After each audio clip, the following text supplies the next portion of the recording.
es las infecciones agudas de vías respiratorias superiores. Cuando hablamos de vías respiratorias superiores nos referimos a todo lo que está por encima digamos, de los pulmones, ¿no? Vale decir, la parte de la laringe, faringe, todo lo que es cabeza y cuello prácticamente, ¿no? El otro tema que también vamos a desarrollar es carcinoma nasofaringeo, que es otro tema también importante, que no es tan común, no es tan frecuente, pero sí cuando se presentan, bueno, tiene ciertas características clínicas e histopatológicas, digamos, que tenemos que conocerlas, ¿no? El tercer tema, tumores laringeos, y el cuarto tema es sobre atelectasias. Cuando hablamos de infecciones respiratorias agudas de vías superiores, nos referimos fundamentalmente a todas las diversas enfermedades inflamatorias e infecciosas que atacan la mayoría, o por no decir todas las estructuras anatómicas de la parte de cabeza y cuello. Y hay una serie de enfermedades inflamatorias infecciosas, dentro de ellas es el resfrío común, la otra es la faringoamigdalitis, enfermedades infecciosas que atacan toda la parte del oído medio, y las diversas estructuras que están a nivel de la faringe, la laringe y la tráquea, básicamente. Entonces, estas entidades nosológicas son las más comunes, las más frecuentes que ustedes van a poder ver al momento de hacer su internado o su internado. Son enfermedades que comúnmente son atendidas, digamos, en el primer nivel de atención, porque son las más comunes, las más frecuentes, algunas que se autolimitan, ¿no? Algunas que cursan con agentes etiológicos diversos, que un poco complican el curso de la enfermedad o inclusive el diagnóstico de tratamiento, pero son las enfermedades más comunes, más corrientes que cualquiera de ustedes y de nosotros en algún momento de nuestra vida las ha podido pues, presentar en sí. Cuando hablamos de la más común, la más frecuente, la enfermedad infecciosa e inflamatoria de vías superiores, nos referimos al resfriado común, ¿no? El resfriado común, que muchas veces se llama catarro común, otros la rinofaringitis, y que es una entidad nosológica, o mejor dicho, es un conjunto de signos y síntomas que se presentan, como su nombre lo dice, en forma aguda, básicamente, ¿no? Y que puede, de acuerdo digamos, al agente etiológico y de acuerdo pues, al sistema inmunológico y a la predisposición de la persona, puede tornarse desde una enfermedad leve, que muchas veces pasa desapercibida y se autolimita, hasta poder complicarse con alguna otra, digamos, agente patógeno que podría, pues, dimensionar la sintomatología y signología de este resfriado común. Es una enfermedad o es un conjunto de signos y síntomas de distribución mundial y que va a diferenciarse desde el punto de vista etiológico por el agente patógeno que lo produce. Lo que se ha podido demostrar es que la mayoría de, digamos, resfriados comunes están asociados básicamente a la presencia de virus comunes, como el rinovirus, el coronavirus, el adenovirus, el virus de la influenza, etcétera, etcétera, ¿no? Y que todo este conjunto de agentes patógenos virales son responsables en el 80% de desarrollar este tipo de enfermedad inflamatoria infecciosa en algunos casos. ¿Qué es lo que también se ha podido observar? Se ha podido observar que, por ejemplo, en este resfriado común se asocia, ¿no?, a otro tipo de, digamos, enfermedades, tales como el sarampión, la rubiola, la varicela, y otro tipo de enfermedades que se asocian muchas veces con el resfriado común y que pueden exacerbar esta enfermedad en sí. También las bacterias, sí, como el Streptococcus pyogenes y el Mycobacterium pneumoniae, son agentes patógenos de tipo bacteriano que también están asociados a la presencia y el desarrollo del resfriado común, ¿sí? Así como el Histoplasma capsulatus, que es un hongo que también de una u otra manera se ha podido encontrar en menor porcentaje, pero se ha podido encontrar asociado a el desarrollo del resfriado común en sí. La responsabilidad ahorita médica en relación a cómo manejar este tipo de infección, digamos, o enfermedad de infecciones de vías superiores, de vías respiratorias superiores, está en que tenemos que identificar al agente patógeno en sí. Porque, si bien es cierto, sabemos que el 80% son virales y que se autolimitan, pero muchas veces cuando la presencia de una bacteria o de un hongo se asocia al desarrollo de resfriado común, es ahí donde en muchas oportunidades se cometen algunas inexactitudes médicas en sí, ¿no?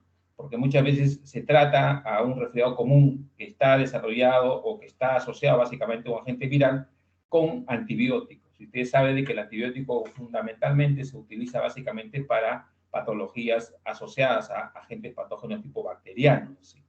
Entonces, muchas veces se cometen algunas, digamos, irregularidades médicas en medicar a los pacientes con un resfriado común con antibióticos. ¿Sí?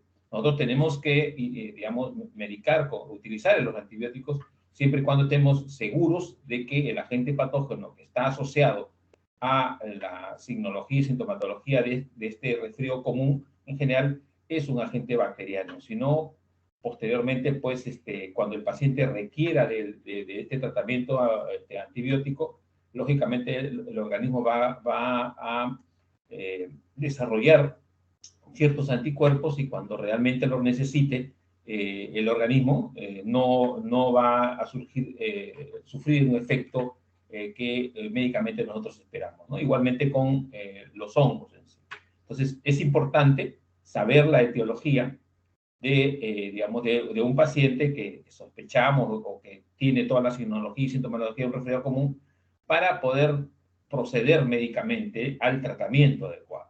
Si es viral, básicamente, lo que se utiliza, ya saben ustedes, son sintomáticos, pero todo va a depender mucho de digamos, del examen médico que uno le pueda hacer. Pero a veces dirán ustedes, pero bueno, un resfriado común casi todo el mundo se da cuenta, ¿no? Hasta la persona, hasta mi vecino se da cuenta que es un resfriado común, sí, pero nosotros tenemos que, como médicos o como estudiantes de medicina, tienen que saber, digamos, muy a la par del agente etiológico, cómo es el proceso fisiopatológico que se produce en la persona para poder de una u otra manera manejar médicamente al paciente.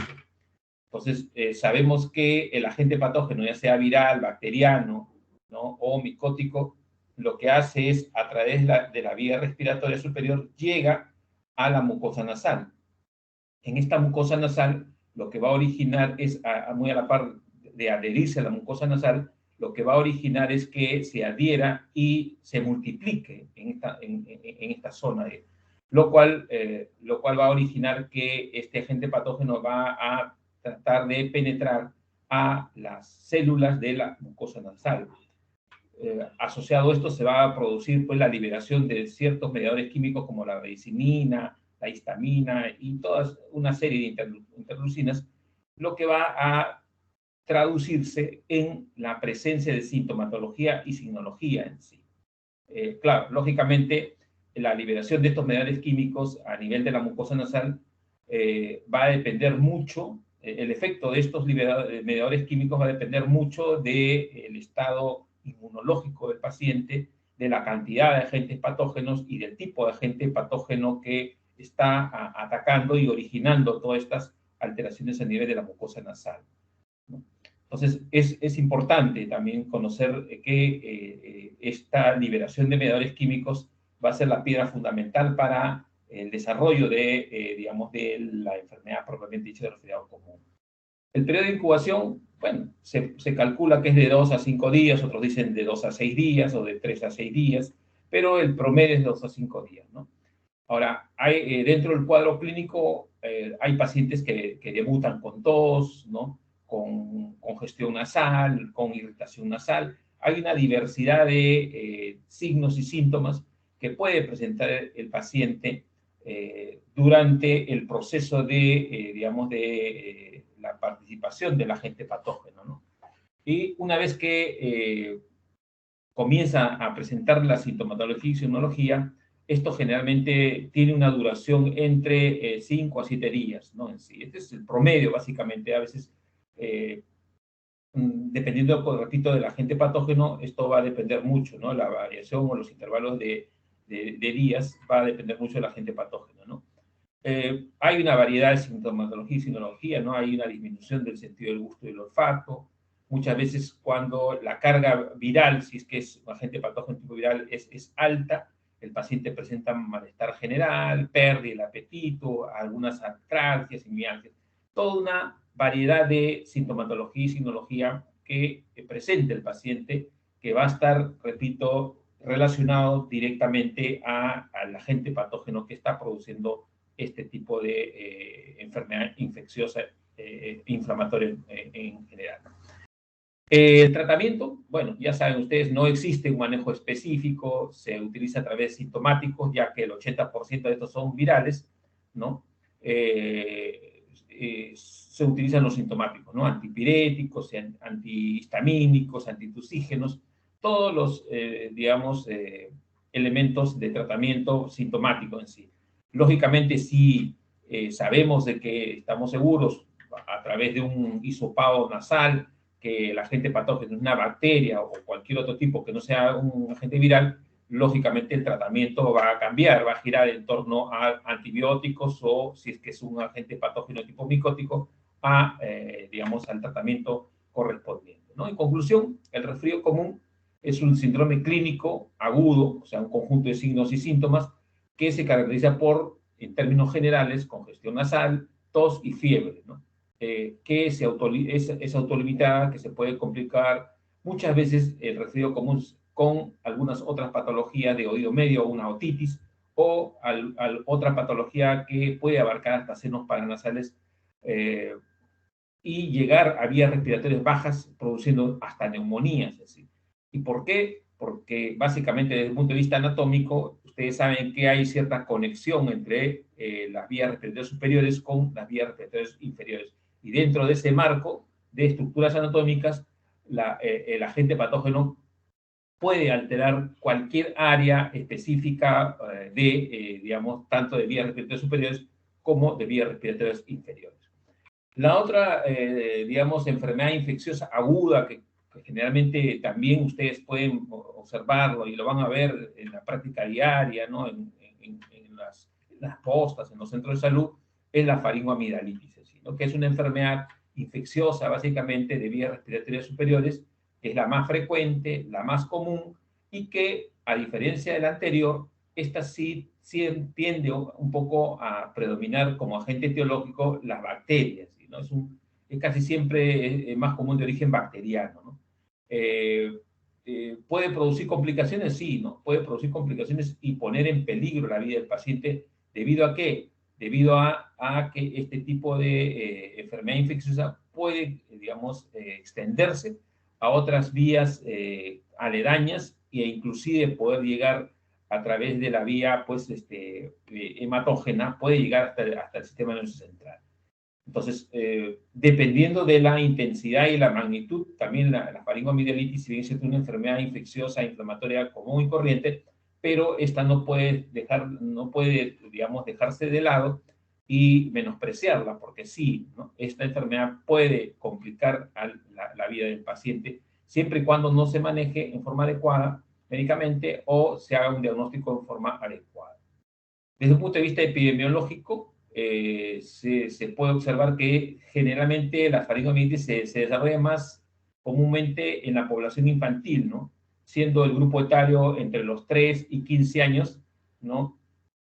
Los que con mayor frecuencia desarrollen este tipo de enfermedad infecciosa de vías respiratorias superiores, ¿no? Lo que se ha podido observar también es que los niños menores de 3 años casi no desarrollan, muy raras veces se desarrollan en los niños de 3 años en sí, ¿no? Lo que se ha podido observar también que digamos, el vector, digamos, el agente, el mecanismo por el cual se produce requiere básicamente de un contacto estrecho de persona a persona, ¿no? Para que pueda desarrollar. Este es uno de los mecanismos que utilizan los microorganismos para poder llegar a infectar la parte de la zona amigdaliana y producir la enfermedad. También se observa o se ha podido pues, observar que se requiere aproximadamente más de 20 millones de bacterias en la faringe para que pueda producir una infección pues, evidente y clara, ¿no? Casi siempre, si bien es cierto, la faringomielitis está relacionada con entre el 60 y 80% con elementos patógenos tipo viral, pero el agente patógeno de tipo bacteriano es que es el más común y el más frecuente que produce la enfermedad. Y dentro de ellos, el Streptococcus pyogenes el Streptococcus beta hemolítico del grupo A son los que comúnmente son los agentes patógenos que desarrollan este tipo de enfermedades en sí, ¿no? Pero eso no quita pues que hay agentes virales como el rinovirus, el coronavirus y todos los virus que ustedes observan acá también están asociados básicamente o vinculados básicamente al desarrollo de la faringoamigdalitis, como la Candida albicans, ¿no? En sí también. Bueno, eso básicamente en pacientes con inmunosupresión son pacientes que desarrollan muchas veces faringoamigdalitis severas por la presencia de la Candida albicans en la zona de la orofaringe. Eso se ve comúnmente en pacientes con inmunosupresión o pacientes con SIDA, ¿no? Se observa básicamente, ¿no? Y desde el punto de vista bacteriano, todos los agentes patógenos que comúnmente están asociados al desarrollo de la faringoamigdalitis. A la cabeza el Streptococcus del grupo A en sí. Bueno, ¿cuál es la fisiopatología de la faringoamigdalitis, ¿no? Va a depender mucho del estado nutricional del paciente o de la persona que comienza a desarrollar. Muchas veces las amígdalas palatinas, en lugar de ser un órgano, de comportarse como un órgano de defensa, porque ustedes saben que dentro de su estructura histológica, las amígdalas tienen un componente, pues, linfocítico, es un tejido linfoide, ¿no? Por lo tanto, pues, juegan un rol importante en la defensa del organismo, pero muchas veces cuando se producen una serie de, digamos, procesos infecciosos a repetición, ya las amígdalas palatinas no juegan un rol de defensa, sino al contrario, juegan un rol digamos, de zona infecciosa, ¿no? Que alberga gran cantidad de bacterias y esto puede dar origen a un caldo de cultivo que puede poner en peligro la vida del paciente en sí, ¿no?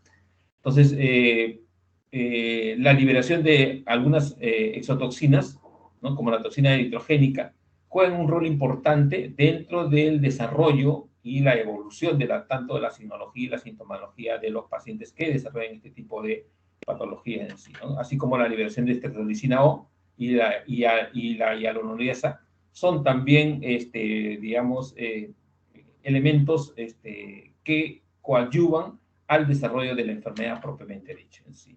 El cuadro clínico, básicamente, pues el periodo de incubación se torna entre 1, 4 hasta 5 días en sí, ¿no? Mucho, el cuadro clínico va a estar en relación directa al grupo etario en sí, ¿no? Se ha podido observar que cuanto menos edad tienen los pacientes, digamos, que desarrollan, o sea, cuanto más niños son digamos, la fiebre, la irritabilidad, ¿no? La presencia de ganglios cervicales va a marcar, digamos, la pauta entre la gradación de la enfermedad en sí. Muchas veces la mayoría de pacientes, digamos, de personas que desarrollan este tipo de enfermedades, debutan básicamente con malestar general y con aumento de la cantidad, el aumento del tamaño de los ganglios cervicales, ¿no? Entonces, gran cantidad de ganglios cervicales y dolor faríngeo, dolor al pasar la saliva, ¿no? Cuando esto ya digamos, se exacerba más, pueden llegar hasta presentar artralgias y mialgias, ¿no? Entonces, esto también tenemos que valorarlo cuando hacemos el examen clínico de un paciente que sospechamos que presenta un cuadro clínico de una faringoamigdalitis en sí, ¿no? Y la presencia del exudado faríngeo es lo que nos va a marcar la pauta de el grado de complejidad de este tipo de enfermedades, ¿no? Y también nos va a marcar la pauta en lo que se refiere a lo que es el diagnóstico y tratamiento de la enfermedad. Es una enfermedad así, cuando hablamos ya del diagnóstico, es una enfermedad sobrediagnosticada. Muchas veces hay médicos o personas que no son médicos que sobrediagnostican este tipo de enfermedad, ¿no? Y por lo tanto, al momento de sobrediagnosticar, hacen un manejo inadecuado del tratamiento utilizando, digamos, antibióticos que de una u otra manera pues no ameritan con este paciente. Los hallazgos clínicos son importantes, lo que hemos señalado hace un momento, ¿no? Todas estas, digamos, la disfagia, el dolor faríngeo, el exudado faríngeo, ¿no? La congestión en la zona faríngea, ¿no? El edema de las amígdalas, ¿no? Y la presencia del exudado o no en estas zonas nos va a marcar las pautas de los hallazgos clínicos. ¿Qué es lo que también se puede hacer? Es un cultivo del frotis del exudado. Con un hisopo largo, uno hace un raspado digamos, de la zona pues, afectada y lo sometemos a un cultivo para poder un poco aislar el agente patógeno en sí, ¿no?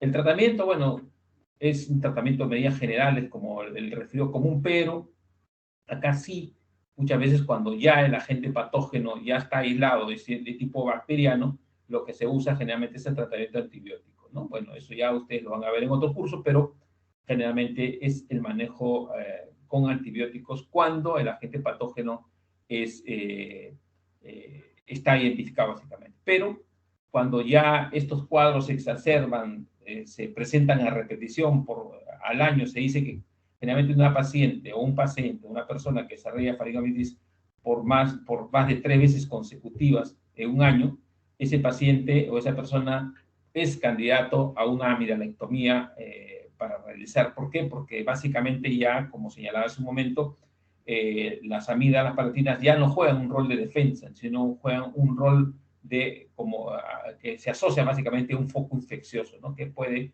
de una u otra manera pues alterar, digamos, y complicar a las personas, produciendo desde una meningitis hasta una septicemia, o puede llevar a un shock tóxico, y muchas veces se ha podido observar que estos pacientes que sufren de faringoamigdalitis a repetición terminan prácticamente desarrollando lo que es una fiebre reumática en sí, hasta glomerulonefritis. Entonces, si bien es cierto, la faringoamigdalitis es una enfermedad infecciosa, inflamatoria, que comúnmente nosotros lo vemos en la práctica diaria, ¿no? Tenemos que tener en consideración que esta, pues, puede traer ciertas complicaciones no tan buenas, y por ese motivo tenemos que hacer un buen diagnóstico y un buen tratamiento, es decir, básicamente por las complicaciones que puede desarrollar el paciente en sí, ¿no? En el caso de las patologías, ya básicamente ya no de la zona orofaringea, sino de la zona ya del oído, ¿no? Las infecciones del oído medio son las comunes, lo más frecuentes dentro de las enfermedades infecciosas, inflamatorias de las vías superiores o de toda la zona de cabeza y cuello, ¿sí, no? Se considera a las infecciones del oído como un problema de salud pública. Básicamente, ¿por qué? Básicamente, ¿por qué? Porque es una enfermedad inflamatoria infecciosa que afecta fundamentalmente a la población infantil, ¿no? Y a los adolescentes, generalmente. Afecta. Y también afecta muchas veces a edades extremas, a personas de la tercera edad. Pero comúnmente se centra la mayoría, el 70% de las patologías de las infecciones del oído medio, se centran fundamentalmente en población joven. ¿Sí?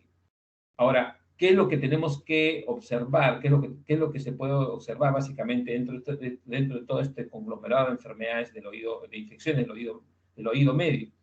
Se puede observar la presencia de líquido acompañada de un dolor óptico de la zona, digamos, del oído. Pacientes presentan sordera, muchas veces fiebre asociado al agente patógeno, otorrea, irritabilidad y anorexia en sí, ¿no? Son la sintomatología y sinología que comúnmente presenta un paciente, una persona que es portador de un proceso inflamatorio de oído medio. ¿Qué es lo que estos se van a traducir? Se va a traducir en los cuadros clínicos catalogados como otitis media supurativa, ¿no? Que lógicamente es una enfermedad de tipo crónica que se define como la presencia de líquido, digamos, en la zona de oído medio durante 3 meses. Entonces, esto es lo que nosotros tenemos que valorar cuando viene un paciente a la consulta y nos manifiesta que hay otorrea, sordera, fiebre, ¿no? Dolor óptico, básicamente vienen básicamente por el dolor óptico y, digamos, en muchos de los casos, otorrea. ¿Sí? Entonces, esos signos y síntomas son importantes nosotros que tenemos que valorar frente al paciente cuando nos consulta para poder nosotros identificar, hacer un examen clínico específico y poder hacer el diagnóstico adecuado y el tratamiento en sí.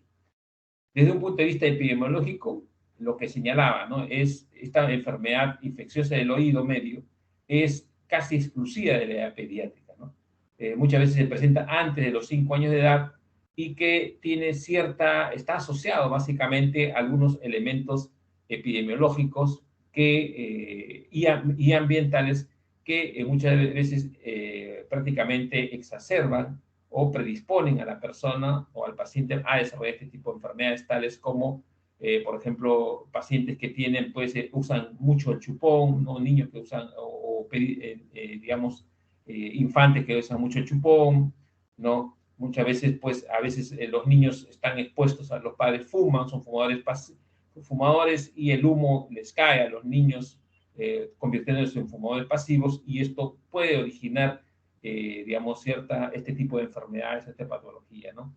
La hipertrofia adenoidea, que comúnmente casi siempre encontramos desarrollo en la edad pediátrica, también es otro elemento predisponente para que puedan desarrollar este tipo de infecciones de oído medio, así como, pues, el paladar hendido, pacientes que ya nacen con unas ciertas alteraciones o alteraciones congénitas, ya puede observar que niños con paladar hendido tienden un poco a desarrollar este tipo de enfermedades infecciosas, ¿no? Entonces, ya desde el punto de vista epidemiológico también se ha podido observar, ¿no? Que desde el primer episodio de una otitis media aguda se presenta en muchos de los casos cuando se desarrolla este tipo de enfermedad en los pediátricos, se presenta antes de los 4 meses de edad, ¿no? Entonces, eso es lo que también tenemos que valorar, que este tipo de patologías se presentan en los primeros meses digamos, de la edad, ¿no? De un recién nacido. Entonces, muchas veces los niños lloran, lloran, lloran y no saben, pues, que tienen de repente, pues, digamos, cierta inflamación o infección, ¿no? En el oído medio. ¿Y producto de qué? Muchas veces producto de que la madre, pues, lo deja ahí echado, ¿no? El niño, pues, regurgita, la leche se le escurre y se le ingresa al oído, ahí se almacena, y todo eso va a traer como consecuencia que posteriormente, pues, pueda desarrollar un proceso inflamatorio, infeccioso del oído medio, ¿sí, no? Entonces, en conclusión, la otitis media es un proceso inflamatorio de tipo agudo que específicamente está asociado a la alteración de la mucosa de todas las cavidades del oído medio. ¿Sí? Entonces, la mucosa, digamos, del oído medio es la que de una u otra manera, pues, se altera frente a una diversidad de elementos extrínsecos como intrínsecos que pueden originar la enfermedad en sí. Pero hay mecanismos de defensa que utiliza el organismo para que, de una u otra manera, tratar de neutralizar. Y es que la trompa de Eustaquio, que es parte integrante del oído medio, ¿no? Estructura anatómica del oído medio, tiene 3 funciones específicas que se utilizan como mecanismos de defensa frente a cualquier noxa que puede producir una infección en esta zona. Y es la trompa de Eustaquio tiene la función de equilibrar la presión del oído medio y la presión atmosférica. En segundo lugar, el drenaje nasofaríngeo lo delimita, o sea, lo delimita básicamente.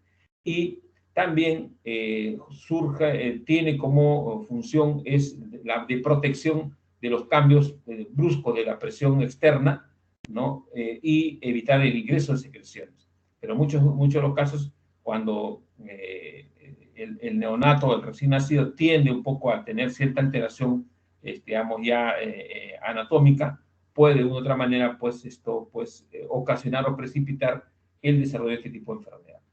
Hay una serie de mecanismos de defensa que también utiliza, pero dentro de lo que es los factores tisulares, o sea, digamos, la mucosa, básicamente, o el tejido que constituye, básicamente, el oído medio, juega un rol importante en la defensa de este tipo de enfermedades o de este tipo de infecciones, tales como sabemos que el oído medio está tapizado por un epitelio ciliado, ¿no? Y productor de algún elemento mucoso que utiliza y ayuda a atrapar las partículas o los agentes, digamos, externos, digamos, microscópicos que ingresan a esta zona en sí, ¿no? También hay una red de fibrina, ¿no?, en las secreciones que restringen la movilidad de los agentes patógenos, ¿no? Y facilita que los macrófagos de esa zona puedan fagocitar a esta gente. Entonces, hay una serie de elementos, un mecanismo de defensa que utilizan, pues, el tejido o la mucosa, básicamente, que tapiza esa zona, que de una u otra manera, pues, va a defender digamos, al neonato o al infante de desarrollar este tipo de enfermedades infecciosas en sí, ¿no? Bueno, dentro de la clasificación de otitis media hay una serie de clasificaciones, pero que tratan de un poco, de una u otra manera, dividir digamos, las entidades nosológicas de acuerdo a el tiempo, ¿no?, y la recurrencia asociada a los elementos extrínsecos que pueden, de una u otra manera, estar presentes en el desarrollo de este tipo de enfermedad en sí. Así que, bueno, esta clasificación está asociada fundamentalmente, hablan de la otitis media aguda, que es una inflamación aguda del oído medio, que presenta, se presenta con signos locales de derrame, ¿no? El paciente presenta una hipoacusia brusca, ¿no?, disminución de la movilidad, ¿no?, etcétera, etcétera, ¿no? También se habla de otitis media aguda persistente, ¿no? Es aquella, pues, que aquellos pacientes que tienden a recaer, ¿no?, a recidivar en sí, ¿no? Tienen, para poder hablar de un persistente, tienen que, entre episodio y episodio, tiene que haber pasado menos de 7 días, ¿no? Tras terminar el tratamiento de una otitis media aguda en sí, ¿no? Se habla de una otitis media aguda recurrente, ¿no? Una cosa es persistente y otra cosa es recurrente, ¿no? Cuando ya hablan de recurrente, cuando presentan 3 episodios de otitis media aguda en los últimos 6 meses. Entonces, desde un punto de vista epidemiológico y de sintomatología y sinología, tienden un poco a clasificar las otitis medias agudas en sí, ¿no?, como ya te lo saben. Hay una que es importante desde un punto de vista epidemiológico, la otitis media aguda, ¿no?, que tiene una mayor incidencia entre los 6 a 24 meses o 2 años de edad en sí, ¿no? Es la más frecuente y que se asocia fundamentalmente a la presencia de ciertas malformaciones de la zona palatina, ¿no? Y se ha podido observar desde el punto de vista epidemiológico que se desarrolla, tiende un poco a desarrollarse más en etapas de invierno, ¿no?, en relación a las vías respiratorias altas en sí.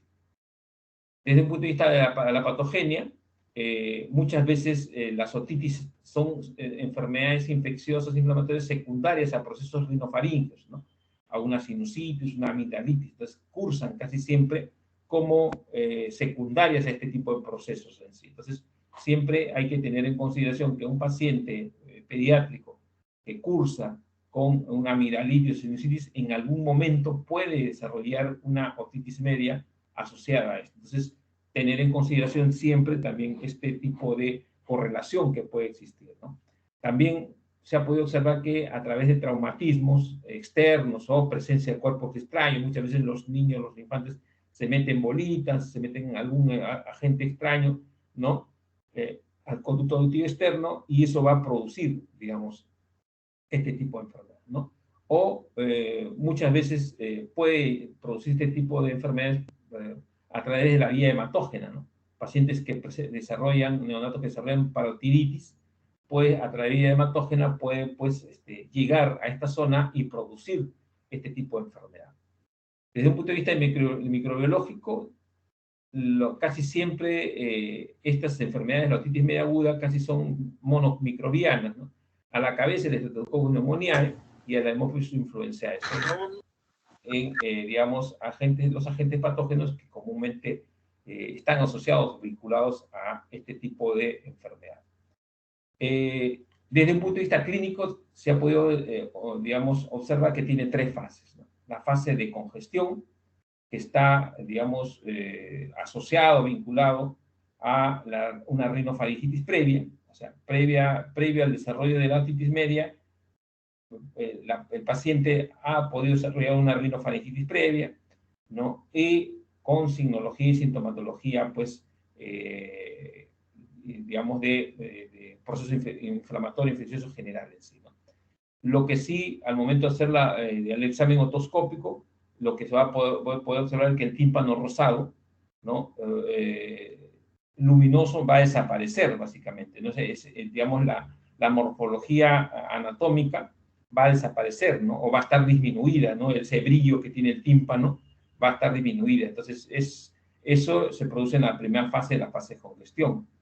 En la segunda fase, la fase de colección, ¿no? Donde hay incremento digamos, en el dolor óptico, o sea, hay una otalgia, ¿no? Hay una hipoacusia, ¿no? Hay presencia de acúfenos, ¿no? Acúfenos que, bueno, los acúfenos, delegada, para ver, acúfenos, ¿qué son? ¿Sabes? ¿O alguien sabe qué son los acúfenos?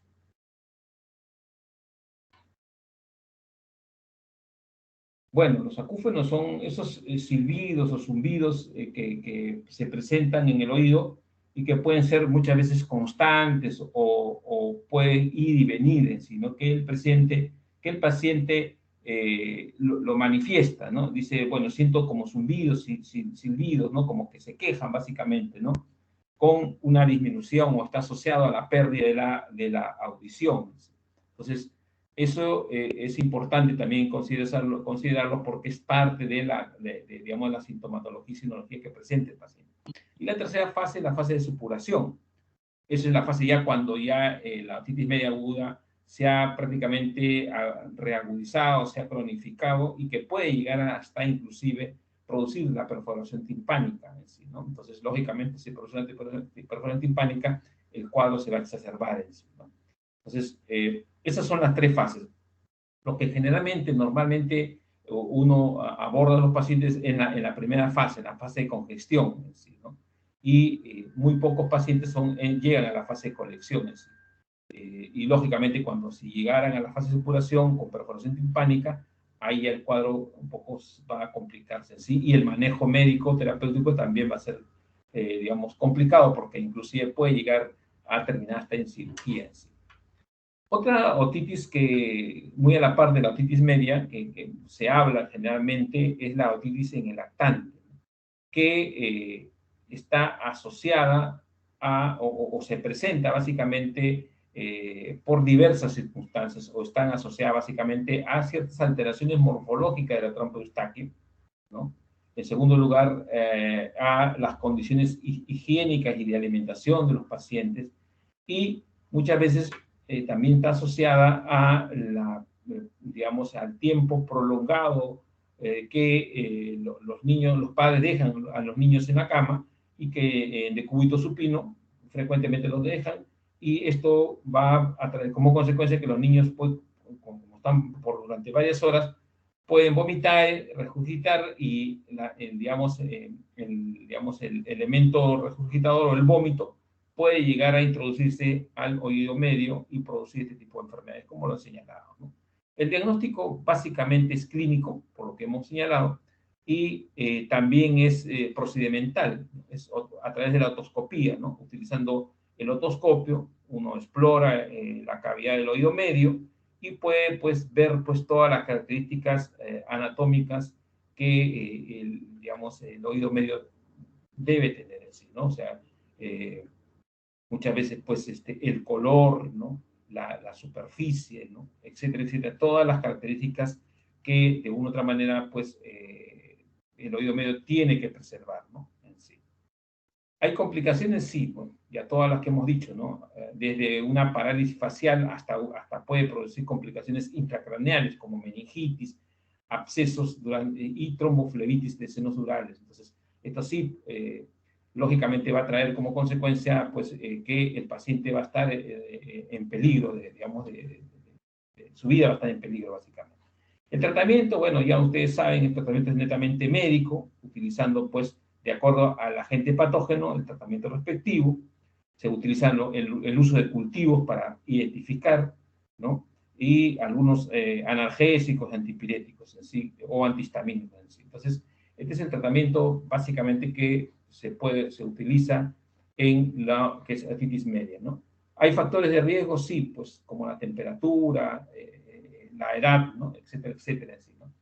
Hay otro tipo de otitis media secretora o secretoria, en sí, que básicamente se caracteriza por la presencia de fluidos no purulentos, ¿no? Pero con integridad timpánica. Es un tipo de otitis secretora que no es tan común, que no es tan frecuente, pero que sí es causa de hipoacusia de transmisión. ¿Sí? ¿No? Puede pasar muchas veces desapercibido. El paciente, pues, no tiene dolor, pero en muchos de los casos sí hay pérdida de la audición, ¿no? Y cuando va el médico explora, ¿no? Va a poder observar e identificar todos los signos y síntomas que están asociados básicamente a una otitis media secretoria en sí. Tiene su traducción macroscópica, ¿no?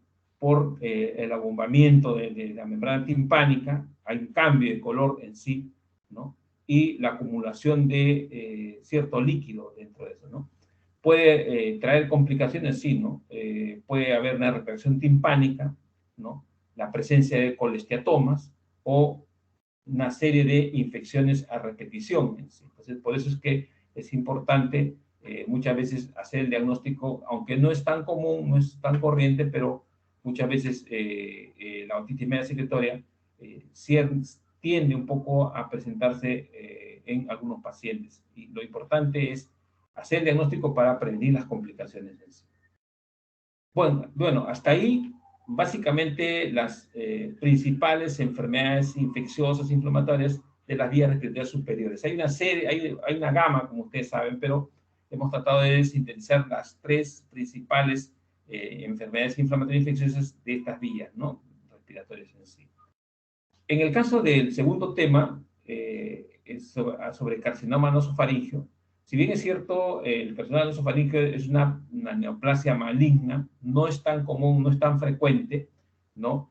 Pero lo que sí es importante, y ahí viene, digamos, el kit de estudiar este carcinoma nasofaríngeo, es que cuando se presenta, ¿no? Principalmente se desarrolla básicamente en los ganglios linfáticos zonales en sí, y tiene una gran capacidad metastásica que cuando la persona portadora de un carcinoma nasofaríngeo desarrolla la enfermedad, prácticamente cuando se hace el diagnóstico, esta persona ya, pues, digamos, la neoplasia ha invadido otras zonas, digamos, aledañas o un poco lejanas de esta zona nasofaríngea. Por eso es importante, por su capacidad metastásica y porque ataca principalmente a los ganglios linfáticos de esa zona. Desde un punto de vista etiológico, se ha podido observar que tiene un componente genético, ¿no? Medioambiental, y está asociado casi siempre en las primeras fases, está asociado básicamente a infecciones de tipo virales. Entonces, es por eso que el carcinoma nasofaríngeo es importante, por su capacidad metastásica, porque ataca generalmente a los ganglios linfáticos cervicales, porque también está asociado como agente patógeno a infecciones virales y que tiene una gran carga genética que si una persona desarrolla este tipo de carcinoma nasofaríngeo, uno de sus hijos o condescendientes también va a tener la capacidad genética para poder desarrollar este tipo de enfermedad en sí, ¿no? Lo que se ha podido observar que casi siempre cuando ya se diagnostica, el tratamiento básicamente es, digamos, si bien es cierto, la cirugía puede utilizarse, ¿no? Pero por el tipo de acceso complicado quirúrgicamente, muchas veces se deja de lado y se opta por el tratamiento de quimioterapia y radioterapia en sí. Entonces, eso es importante, ¿no?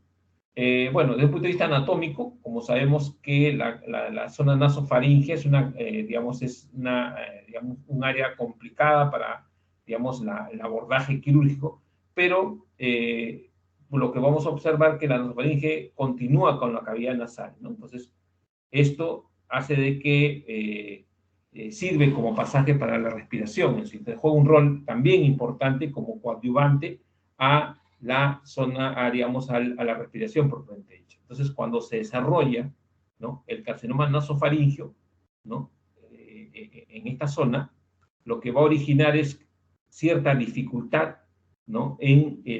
Al momento de respirar, ¿no? Y un bloqueo de la cavidad nasal.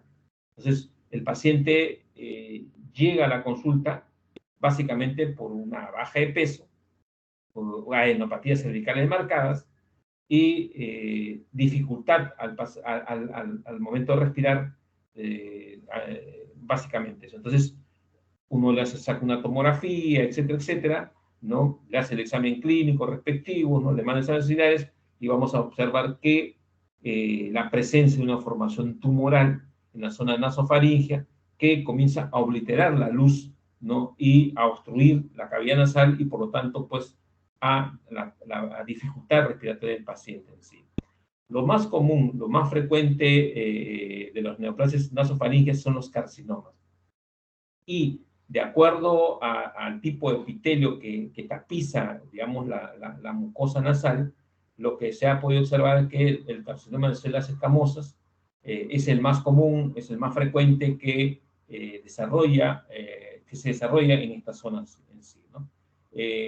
La zona más común en donde se desarrolla el carcinoma escamoso o el carcinoma de células escamosas es la fosa de Rosemuller, ¿no?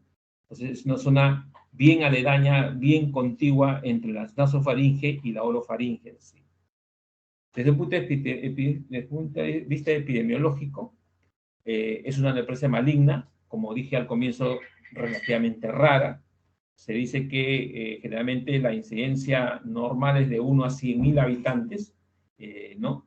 Es más común en China, en Hong Kong, y que tiene ciertos factores predisponentes como factores genéticos. Es decir, el grupo étnico también digamos, juega con un rol predisponente para el desarrollo del carcinoma nasofaringeo, y se ha podido observar que dentro de los factores ambientales, ¿no? La presencia del virus de Epstein-Barr está asociado, vinculado al carcinoma nasofaringeo.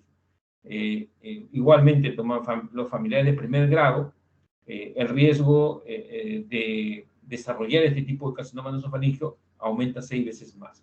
Por eso tiene un componente genético vinculado directamente al desarrollo de este tipo de carcinoma en sí. Ahora, desde el punto de vista desde el punto de vista epidemiológico, vamos a poder observar que estas son las zonas y porcentajes del carcinoma en la cual puede desarrollarse en porcentaje, ¿no? En la cavidad oral, ¿no? En la orofaringe, ¿no? Pero todo gira en torno a la zona nasofaringe, ¿no? Casi todo esto de acá. Bueno, este es de presentación clínica. El cuadro clínico, básicamente, lo que señalamos hace un momento, es la presencia o el desarrollo de un tumor, ¿no? Con extensión posterolateral en el espacio paranasofaringeo, ¿no? Lo que va a originar es una cierta alteración en la funcionalidad de la trompa de Eustaquio, y por lo tanto esto se va a traducir en una hipoacusia conductiva unilateral, muchas veces es, digamos, en un solo lado, ¿no? Va a cursar con una otitis media serosa unilateral. Cuando ustedes estén frente a un paciente que desarrolla una otitis media serosa unilateral, pueden también pensar como diagnóstico diferencial si es un paciente de 40 años o 45 años, con todos los antecedentes epidemiológicos, también pueden digamos, plantearse como diagnóstico diferencial un carcinoma nasofaríngeo, ¿no? Siempre y cuando, de una u otra manera, pues, tenga cierta sintomatología y signología, ¿no?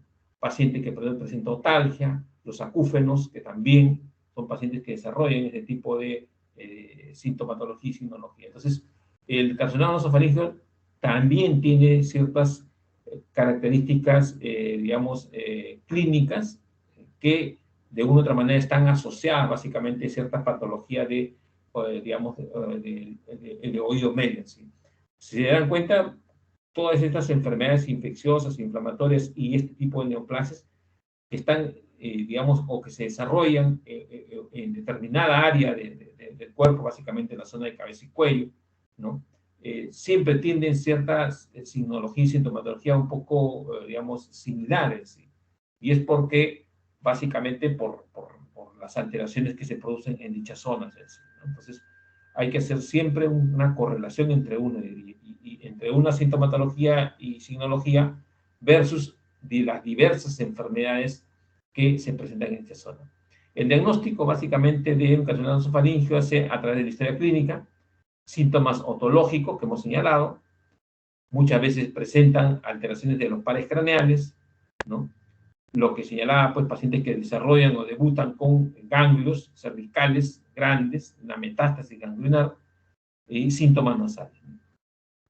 Pacientes son, digamos, cuando acuden ya se le hace una endoscopía nasal, en la cual vamos a poder observar fundamentalmente la presencia de una formación tumoral en dicha zona y que, digamos, se desarrolla y va a producir los síntomas y signos que hemos señalado.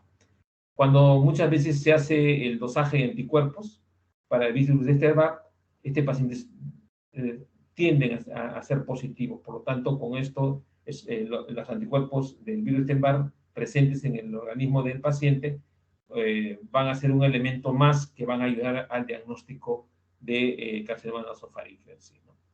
Hay una clasificación histológica según la WHO, ¿no? Sobre carcinomas, ¿no? El escamoso, son tres tipos, tipo 1, tipo 2, y tipo 1, tipo 2A y tipo 2B.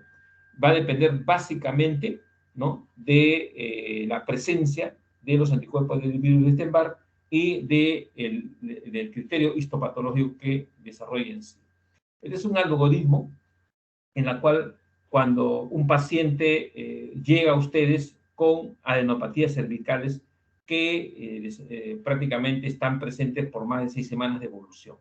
Entonces, este dato es importante un poco para poder nosotros, de una u otra manera, tener cierto criterio básicamente nosológico y poder hacer como algoritmos para poder llegar a un diagnóstico, ¿no? Paciente con adenopatías cervicales básicamente mayor de 6 semanas de evolución, lo primero que se puede hacer es una biopsia de aspiración con aguja fina, ¿no? Se introduce preanestesia, se biopsia ganglio linfático y el resultado puede ser el siguiente. Podemos observar ya desde el punto de vista citológico, cuando hacemos la biopsia por aspiración, de células inflamatorias de tipo crónico agudo, o sea, no es un cuadro neoplásico, se da un tratamiento específico. Pero si estas células sí son células linfocíticas neoplásicas, ¿no?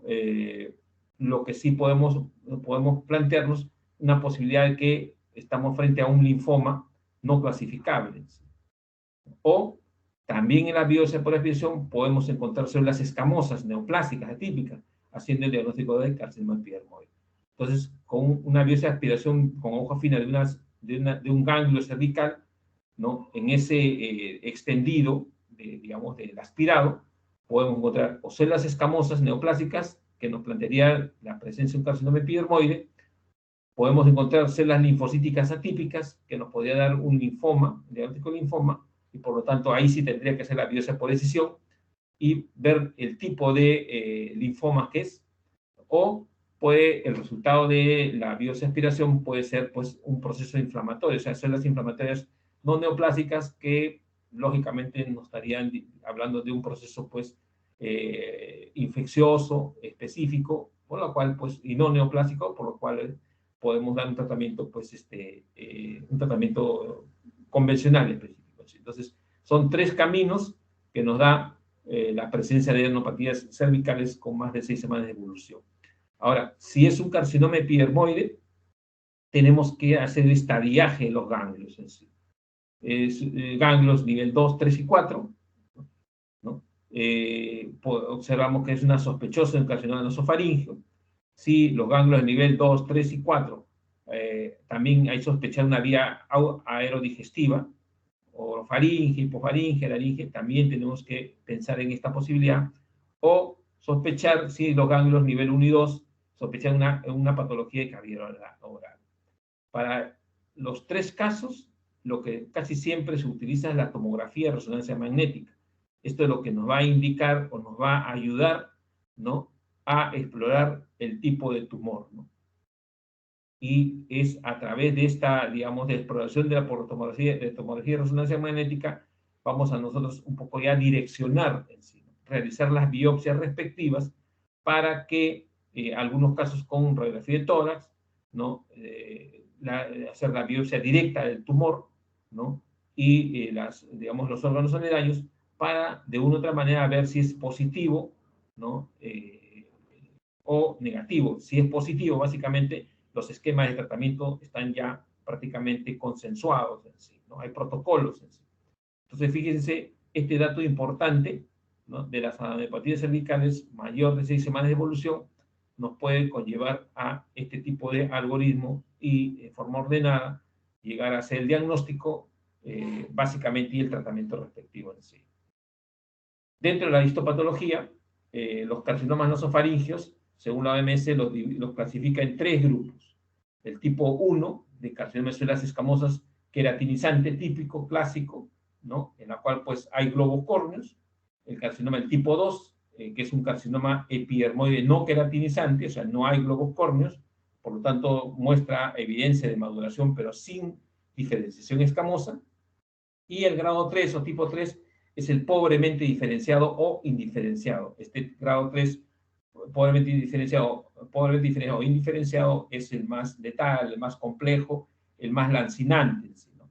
Lo que se ha podido observar que casi siempre el de células escamosas, queratinizante, y el no queratinizante están asociados básicamente a la presencia del virus de Epstein-Barr, ¿sí?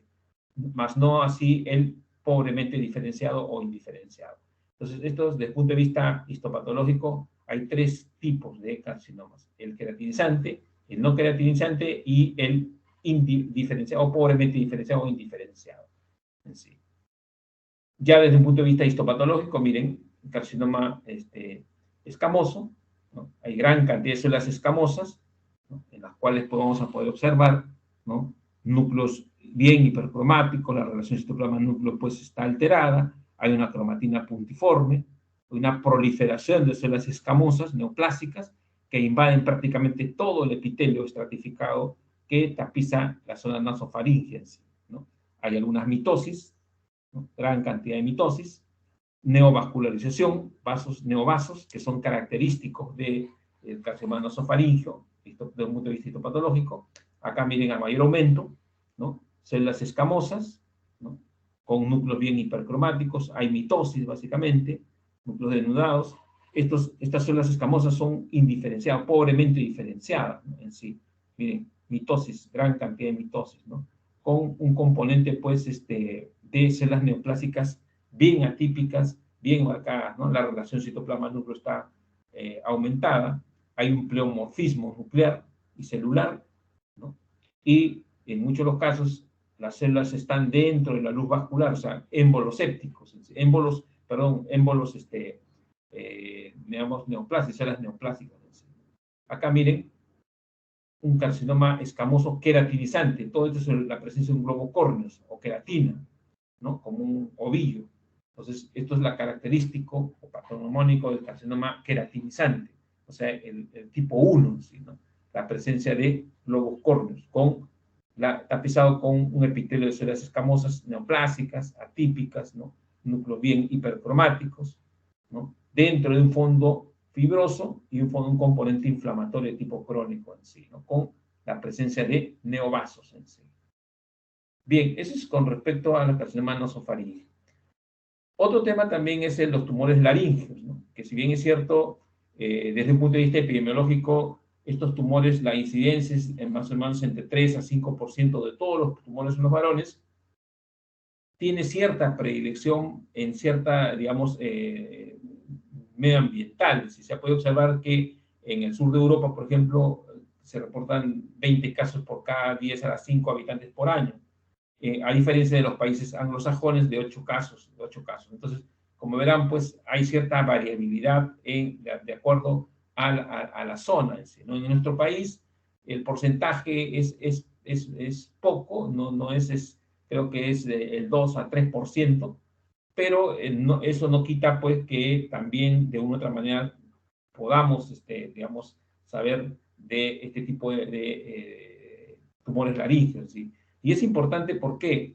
Porque estos tumores laríngeos casi siempre se desarrollan a partir de los 50 años, entre los 50 y 60 años de edad.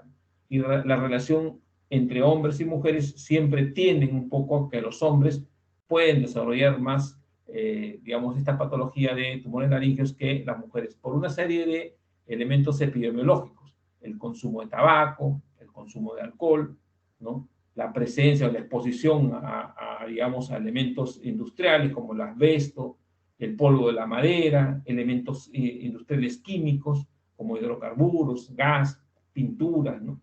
El polvo de cemento. Ustedes pueden observar que casi la mayoría de este tipo de elementos industriales, casi siempre pues quienes se exponen más con mayor frecuencia o quienes trabajan en este tipo de rubro son hombres. ¿Sí? Por eso es que desde un punto de vista etiológico, pues los tumores, digamos, los tumores laringeos están asociados básicamente vinculados al sexo masculino.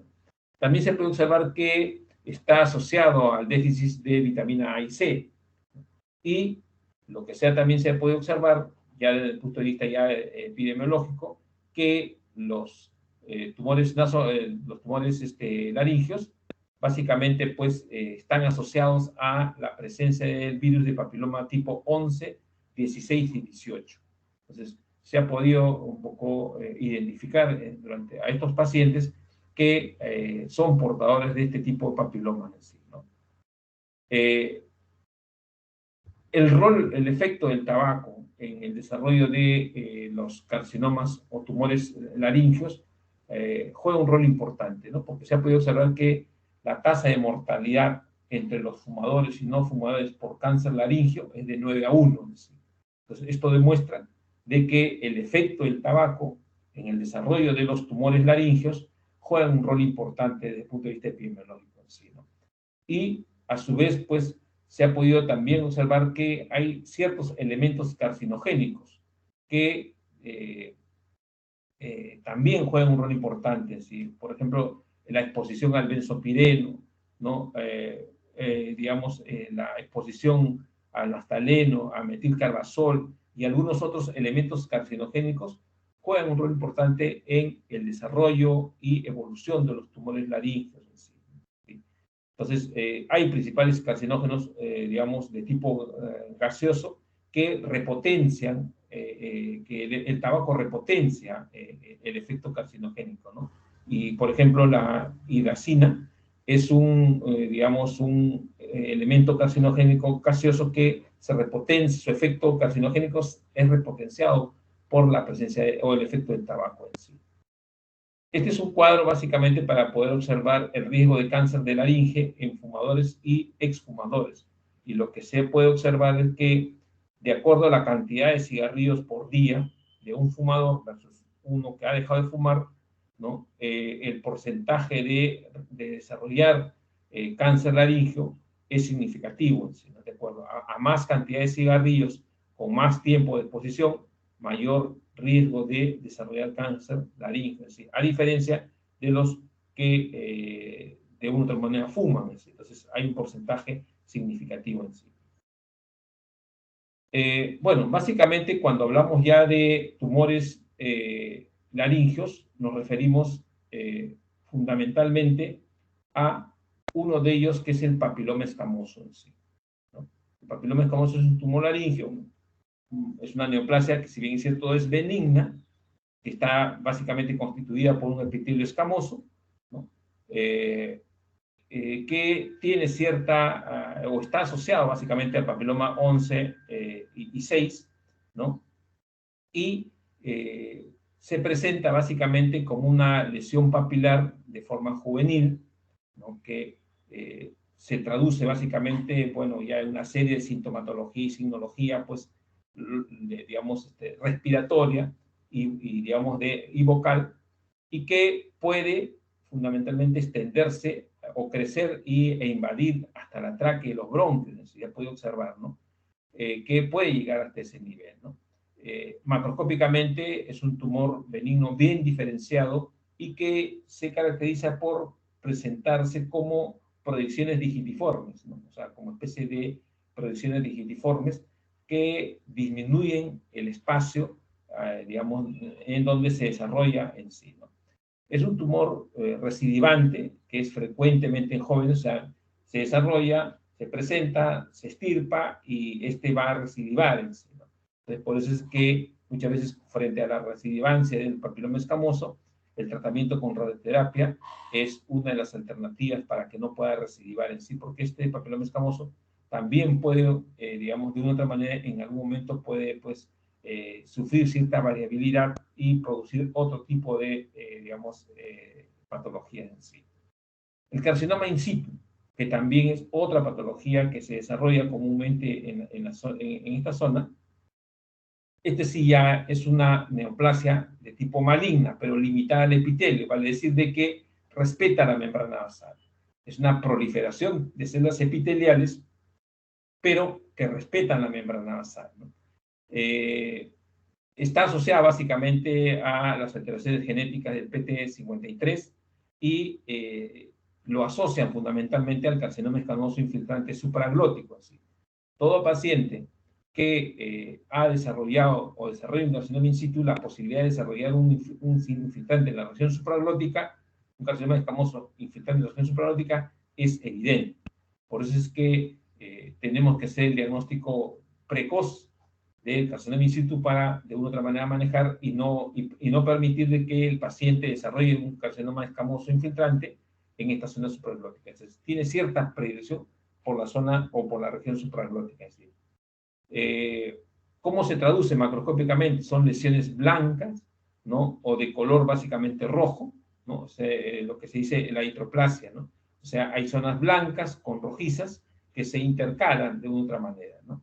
Este carcinoma in situ, como repito, puede, si no se, digamos, se aborda desde el punto de vista terapéutico de forma adecuada, puede evolucionar un carcinoma infiltrante, o sea, romper la membrana basal, las células escamosas neoplásicas invaden el estroma, llegan básicamente a los vasos linfáticos o vasos, digamos, o vasos sanguíneos, y a través de eso pueden, pues, de una u otra manera, pues, migrar a otras zonas y producir metástasis en sí.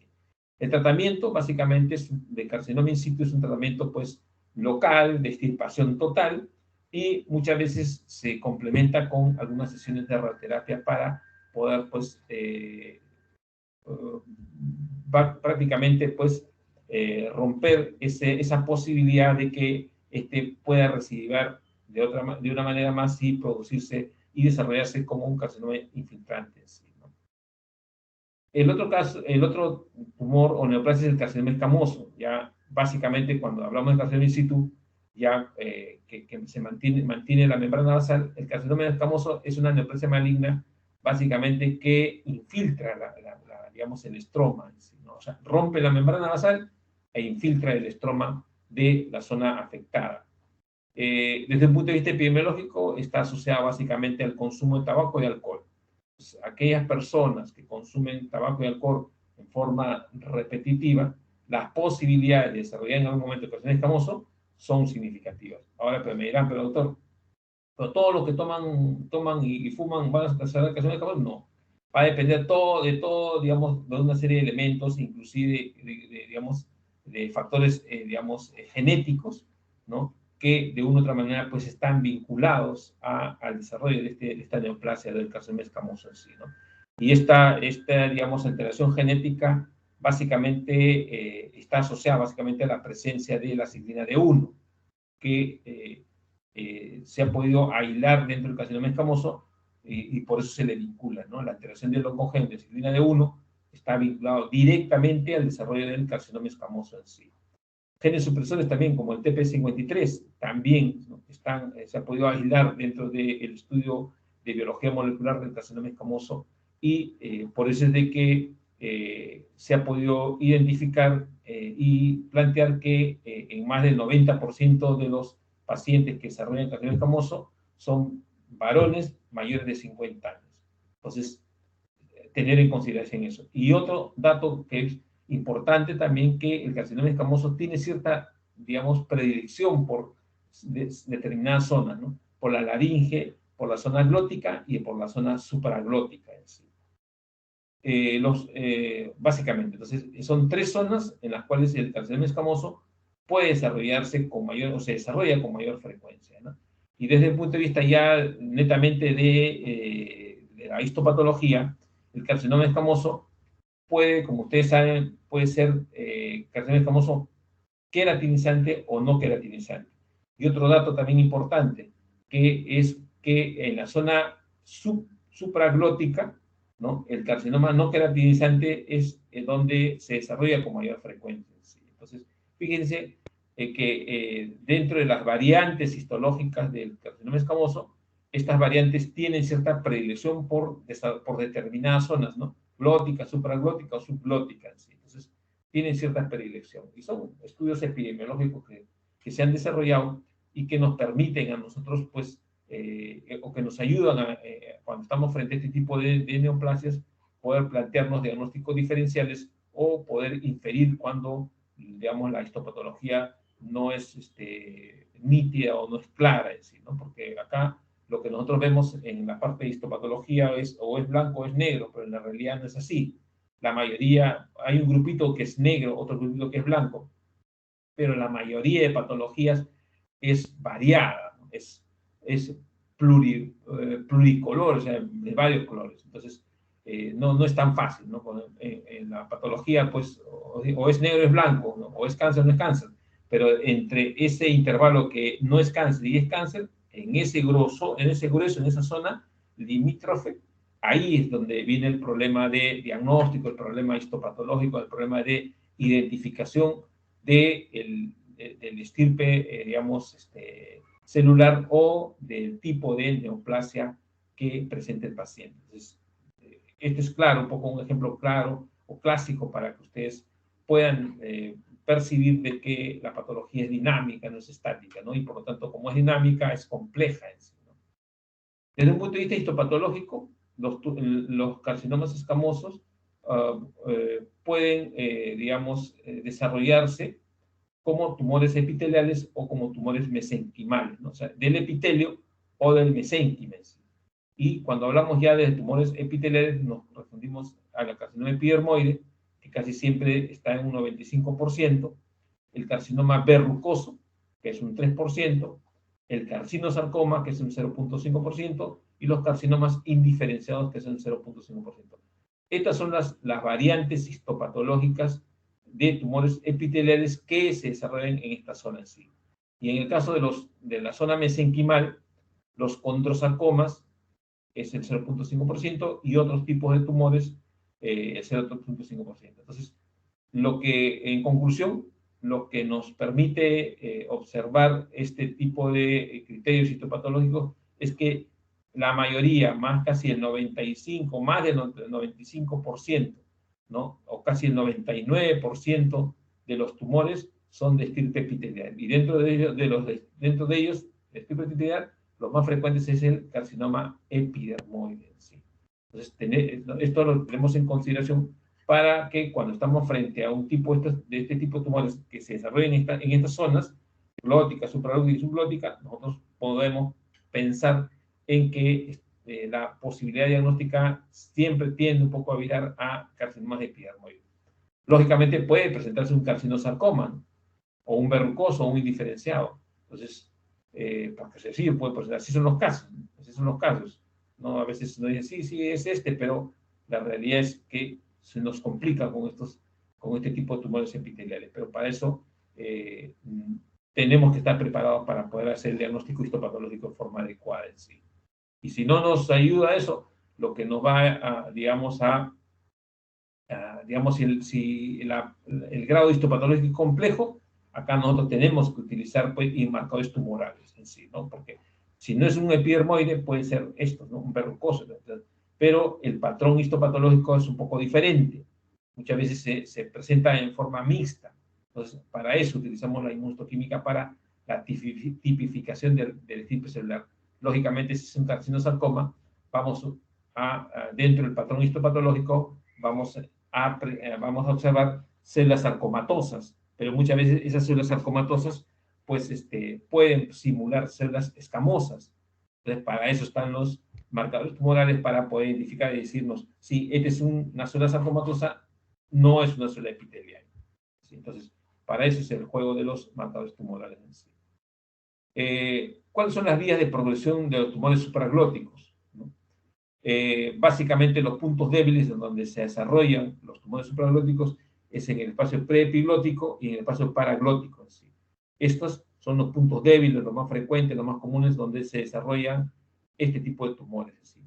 La vía de difusión local, ¿no? Es básicamente pues, la base de la lengua, la zona del cartílago tiroides y la glotis. ¿Sí?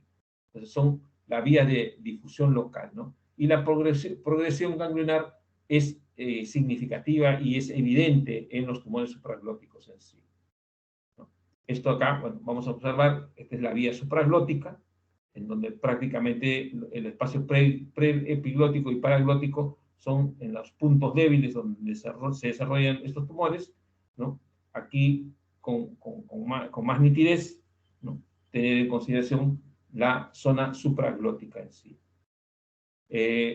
La vía de producción de los tumores glóticos, igual o diferente a la anterior, en los puntos D en la comisura anterior y el espacio paraglótico.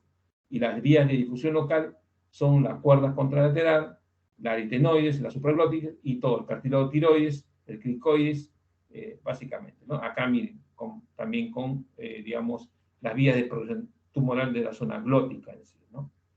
Por acá, miren, ya en la zona supraglótica, en la zona glótica propiamente dicho, ¿no? En la zona de las cuerdas contralateral, es la zona más frecuente de desarrollo de los tumores glóticos en sí.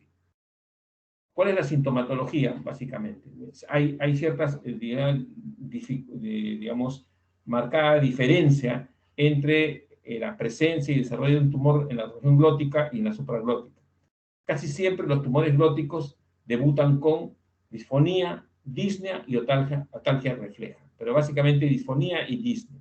A diferencia de los tumores supraglóticos que por anatomía, por continuidad, lo primero que van a debutar o van a presentar son parestesias faríngeas, otalgia refleja, y ya después neuropatía cervical, y ya después disfonía, disfagia, odinofagia y disnea. Entonces, como verán, la sintomatología entre que desarrolla o que presenta un tumor glótico es un poco disímil a un tumor supraglótico. Entonces, por clínica, nosotros también, si hacemos una buena historia clínica, un buen examen físico, nosotros también podemos de una u otra manera, pues, un poco delimitar o delinear nuestros diagnósticos en sí.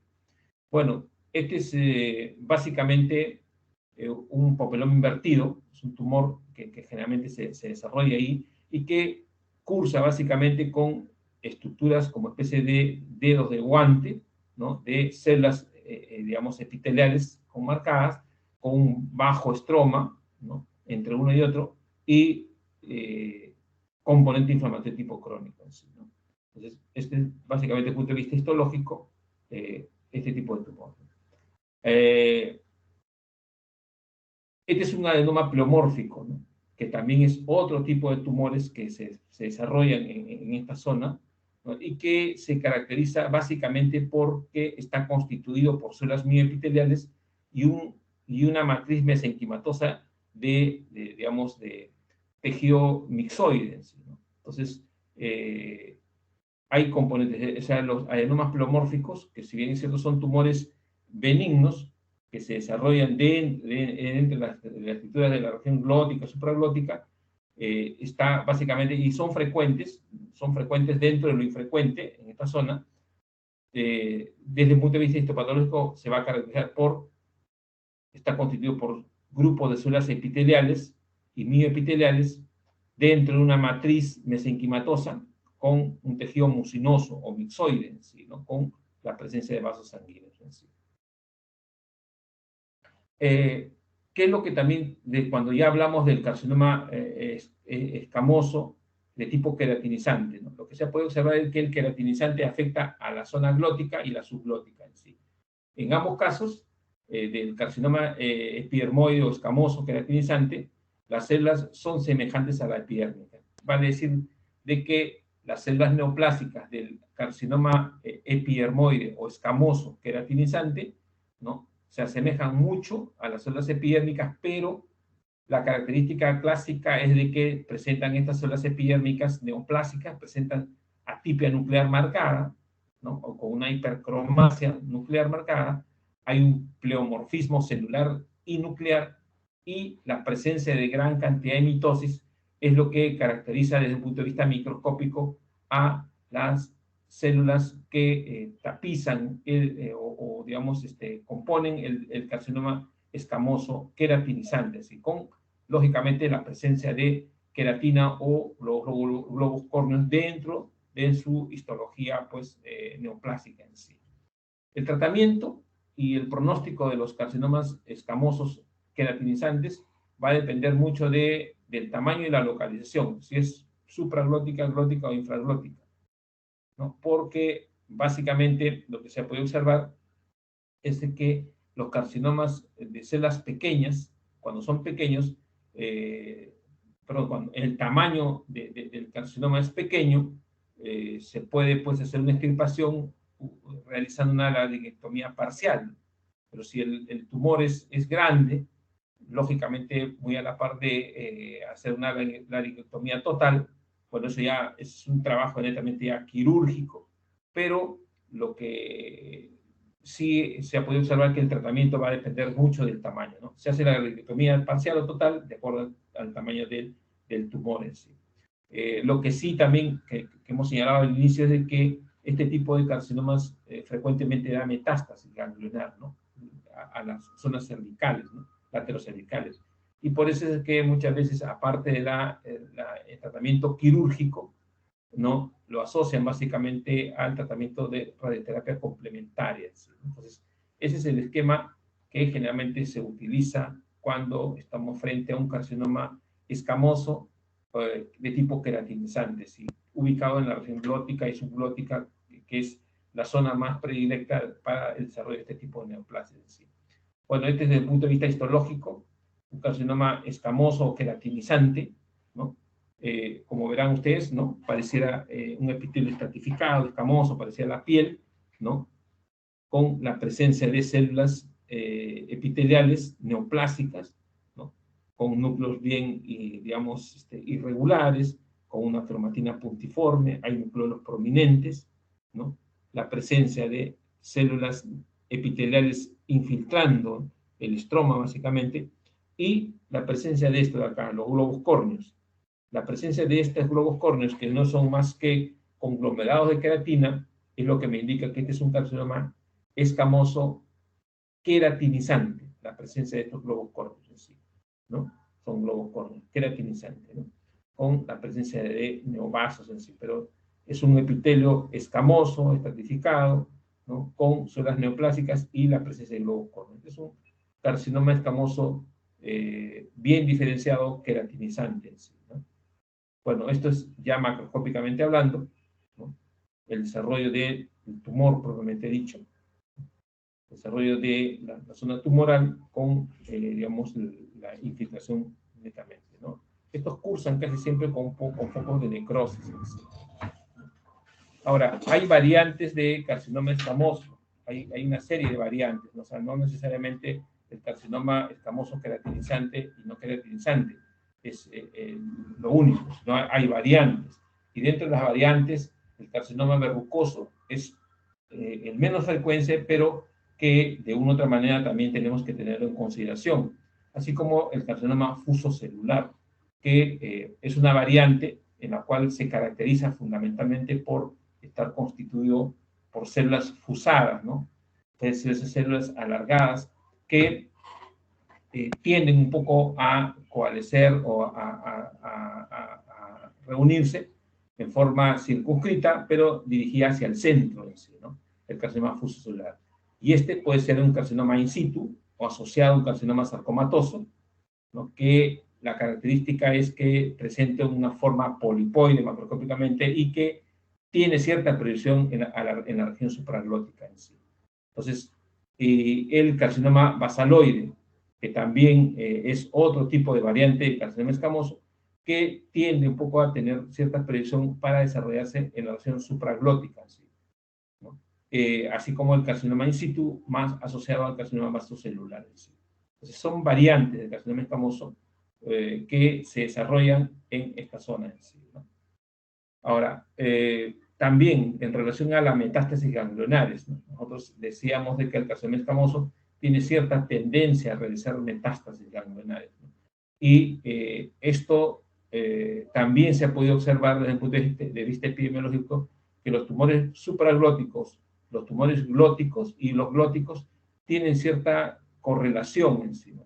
La incidencia, por ejemplo, de los tumores supraglóticos, de las metástasis de estos tumores, tienden un poco a ser entre 40 y 50% unilaterales, ¿no? El 20 y 30% bilaterales, y entre 20 y 30% son la incidencia no clínica. Entonces, hay una variante, una variabilidad entre la forma y el desarrollo de las metástasis ganglionares, tanto en los tumores supraglóticos como en los tumores glóticos.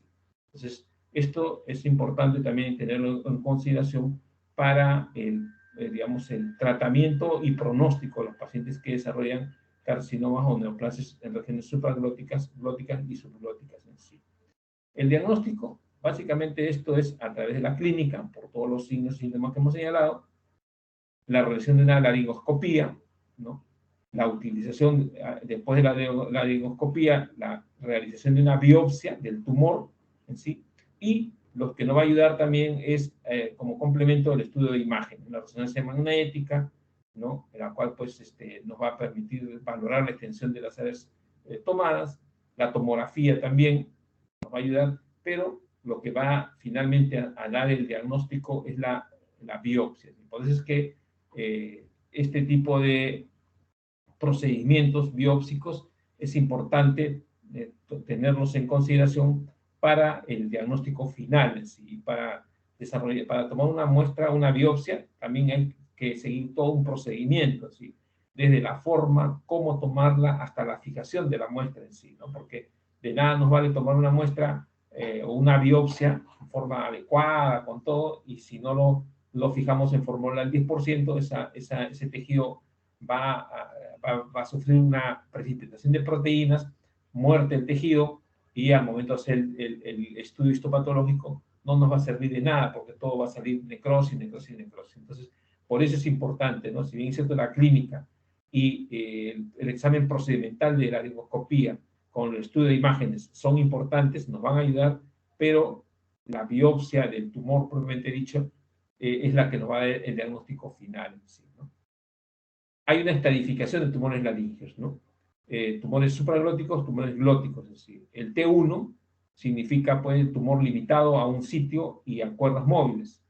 El T2 es el tumor supraglótico que afecta a más de un sitio y cuerdas vocales, y así sucesivamente, ¿no? Tanto en los tumores supraglóticos como en los tumores glóticos. Esta estadificación de los tumores laringeos es importante para el pronóstico del paciente, ¿sí? Porque una cosa es que un tumor esté limitado a un sitio y a cuerdas móviles, que el tumor afecte, digamos, o infiltre o invada el cartílago y se difunde fuera de la laringe. Entonces, estos estadiajes, ¿no?, van a servirnos para el pronóstico digamos, del paciente. En el estadio, digamos, estadio ganglionar y estadio global. El estadio ganglionar, bueno, ustedes saben, el N0 no evidencia metástasis ganglionar, ¿no? El N1, un ganglio menor de 0.3 centímetros homolateral, y así sucesivamente. El N3 es uno o más ganglios mayores de 6 centímetros. Y el estadio global es el estadio 1, es T1N0, o sea, T1 significa lo que usted había, tumor limitado a un sitio de cuerda vocal. N0, no hay evidencia de metástasis, y el estadio global 4 es T14, se refiere a todo esto de acá, tumor que afecta al cartílago, tumor de eso, pero con N0 a 3, ¿no? Hasta uno más ganglios de mayores de 6 centímetros. Entonces, el estadio global también nos va a ayudar a nosotros para el pronóstico en sí. Bien, y finalmente el último tema es acerca de lo que es atelectasia pulmonar. La atelectasia pulmonar también es una patología, digamos, frecuente, más frecuente en los neonatos recién nacidos, pero también en otro tipo de, digamos, eventos o situaciones, digamos, extrínsecas o intrínsecas que pueden producir atelectasia pulmonar. ¿Qué es la atelectasia pulmonar? La atelectasia pulmonar no es más que el proceso en el cual hay una falta de desplegamiento o dilatación alveolar. O sea, los alveolos prácticamente se colapsan. Ustedes saben que los alvéolos son espacios virtuales donde hay aire, generalmente, ¿no? Ya ustedes han podido, pues, observar digamos, fotos de neumonía, edema agudo de pulmón, etcétera, etcétera, en donde ustedes pueden observar que todas esas patologías, básicamente, lo que están originadas como consecuencia de la, digamos, presencia de exudado inflamatorio o material, digamos, hialino en la luz de los alvéolos. En el caso de la atelectasia pulmonar, estos alvéolos han colapsado, hay una disminución de la luz de los alvéolos, o sea, mejor dicho, falta de desplegamiento alveolar en sí, ¿no? Pueden ser dos tipos, sí, el tipo primario, que es congénitas, que son aquellas atelectasias en las cuales los recién nacidos, pues, son portadores de la misma. Casi todos nacemos con pulmones un poco atelectásicos, si es en el primer llanto, en el primer suspiro, en el primer estado en donde los alvéolos se expanden, se dilatan y ya llenan prácticamente ese espacio vacío con aire.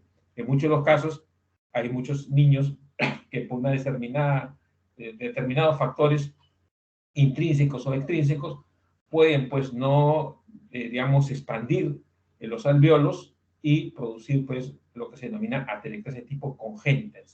Y las atelectasias de tipo secundario, que son las adquiridas, que se pueden producir por eventos extrínsecos, más que todo por eventos o enfermedades respiratorias asociadas a estos efectos.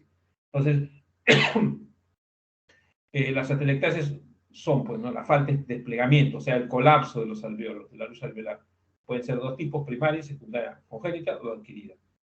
¿Qué es lo que se va a observar ahí? Hay una pérdida del espacio aéreo. Al momento de los espacios alveolares o de los alvéolos estar colapsados, pierden un espacio aéreo, ¿no?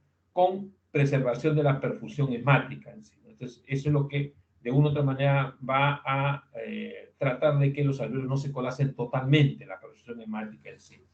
Ahora, ¿es una lesión reversible? Sí, es una lesión reversible en la mayoría de los casos. Así se corrige, digamos, el defecto de repente congénico o adquirido, ¿no? Y la atelectasia puede ser revertible. ¿Puede infectarse? Sí, va a depender mucho de qué agente nóxico está produciendo la atelectasia, porque muchas veces enfermedades asociadas a agentes patógenos virales, etcétera, etcétera, o bacterianos, pueden producir, pues, atelectasia, pueden infectarse y comprometer al paciente en sí, ¿no? Entonces, ¿son reversibles? Sí. ¿Pueden infectar? También pueden infectarse. ¿Cuál es el mecanismo de formación de la atelectasia? Las atelectasias pueden formarse o desarrollarse por compresión, por ejemplo, en un derrame pleural, un paciente que sufre un derrame pleural, un paciente que hace un neumotórax, o un paciente que desarrolla un tumor sólido a nivel de pleura, a nivel del pulmón, puede, por mecanismo de compresión, puede desarrollar una atelectasia. Por el mecanismo de reabsorción, también es otro mecanismo por los cuales, pues, se puede producir una atelectasia pulmonar. Por obstrucción completa de rama bronquial, un cuerpo extraño, etcétera, un tumor que crece en el bronquio, puede obstruir el pasaje digamos, del aire y producir por obstrucción una atelectasia en sí. Parénquima periférico con aire, también por perfusión sanguínea que se mantiene, también un derrame pleural puede producir. O también por presencia de cuerpos extraños o tapón de moco, puede causar también un proceso de obstrucción de la luz y, por lo tanto, un proceso de atelectasia pulmonar en sí. Bueno, este es, desde el punto de vista ya figurativo, una atelectasia por compresión, miren, es una zona delimitada básicamente y casi en la base del pulmón, y una atelectasia por reabsorción, ¿no? El pulmón se retrae, se retracta y prácticamente toda esta zona, el pulmón se retrae y toda esta zona, pues, prácticamente está alterada, a diferencia de acá, que el pulmón se retrae en una zona, ¿no?, zonalmente. Entonces, ese es lo que se produce. Ahora, ¿cómo se produce la atelectasia por compresión? A través de un paciente que desarrolla un neumotórax, o un paciente que desarrolla un derrame pleural, una tuberculosis, o un proceso infeccioso, etcétera, etcétera, pulmonar o pleural, puede producir tumores intratorácicos, ¿no? Adenopatías o malformaciones congénitas pueden desarrollar ¿no?, atelectasia por comprensión. La atelectasia adhesiva, que no es tan frecuente, no es tan común, pero sí también en algunos casos hemos visto, está asociada básicamente en sus dolores de dificultad respiratoria del tipo 1 y tipo 2. Y la atelectasia por contracción o cicatrización, que desarrollan comúnmente o generalmente los pacientes portadores de tuberculosis o aquellos pacientes que sufren de fibrosis pulmonar, son aquellos que en algún momento de su vida van a desarrollar una atelectasia por contracción o cicatrización, ¿no? Pacientes portadores de displasia broncopulmonar o alteraciones neuromusculares son pacientes que pueden desarrollar una atelectasia por contracción o cicatrización. ¿Y eso qué significa? Significa que la atelectasia puede desarrollarse por un mecanismo pulmonar, una alteración de la estructura pulmonar, o por alteración del intercambio gaseoso, ¿no? Presencia de cuerpo extraño, cualquier mecanismo que altere el intercambio gaseoso. Por ejemplo, ¿no?, en el caso de la atelectasia por obstrucción bronquial, ¿no?, el bronquio va a producirse por cualquier razón un proceso obstructivo, ¿no?, lo que va a originar que la reabsorción del aire, el cual viaja por el bronquio, ¿no?, que ese aire que está contenido en la luz alveolar, ¿no?, se reabsorba básicamente. Y esta reabsorción del aire que está normalmente en la luz de los alveolos, lo que va a originar a que la presión parcial de estos sea menor, ¿no?, que la presión de la sangre venosa en sí. Y esta dificultad digamos, diferencia entre la presión parcial de la sangre venosa y la presión del alveolo, lo que va a traer como consecuencia que el paso de los gases alveolares a la sangre se vea alterado. ¿Sí? Por lo tanto, esta alteración de los gases alveolares a la sangre va a originar que hay un colapso completo, prácticamente. Primero parcial y posteriormente puede ser un colapso completo. ¿Qué se produce? Va a producirse una hipoxia alveolar, ¿no?, y lo cual se va a asociar fundamentalmente o se establece por una vasoconstricción pulmonar local. ¿Sí? Entonces, todo este procedimiento de obstrucción bronquial con la dificultad del paso de los gases alveolares a la sangre hasta en algún momento producirse el colapso completo, lo que va a originar es que se produzca una atelectasia de este tipo. ¿Sí? ¿No? Entonces, ¿qué es lo que, el flujo sanguíneo va a originar en la atelectasia? Que se desvíe, ¿no?, a otras regiones menos ventiladas. Y ese desvío del flujo sanguíneo a otras regiones menos ventiladas va a tratar de un poco de compensar la ventilación-perfusión y va a tender un poco a alcanzar el equilibrio. ¿Sí? Entonces, por eso es de que este mecanismo de compensación de la ventilación-perfusión va en algún momento a tratar de mejorar la hipoxemia arterial en sí, pero de todas maneras no va a alcanzar la totalidad de su, mecanismo de compensación, y por lo tanto va a producir el proceso de atelectasia por obstrucción bronquial en sí. En el caso de la atelectasia por comprensión, igual, ¿no?, se produce, el colapso pulmonar se produce, y lo que se va a afectar es el parénquima pulmonar. Este parénquima pulmonar, ¿cómo va a ser afectado? ¿Cómo se va a ver afectado? ¿No? Es porque va a ser comprimido por una causa extrínseca, dando lugar ¿a qué? Dando lugar a la salida del aire alveolar a través de las vías respiratorias permeables. ¿Sí? Y esta salida del aire a través de estas vías respiratorias permeables va a originar que el pulmón sufra el proceso de atelectasia, pero por comprensión. Entonces, el colapso pulmonar va a originar que las vías respiratorias permeables puedan de una u otra manera tratar de compensar, pero va a originar la presencia del desarrollo de la atelectasia por comprensión. Y la atelectasia por cicatrización está fundamentalmente asociada, por ejemplo, a fibrosis pulmonar, en la cual, pues, por alteraciones en el parénquima pulmonar, el volumen pulmonar va a disminuir. Y esta disminución del volumen pulmonar por la presencia de tejido fibroso, que puede ser focal o general, ¿no?, puede desarrollarse tanto en el pulmón como en la pleura. Si se desarrolla en ambos, lo que va a originar, o sea, este tejido o alteración, el tejido fibroso, ¿no? Si se desarrolla en ambos, tanto en el pulmón como en la pleura, ¿qué es lo que va a originar?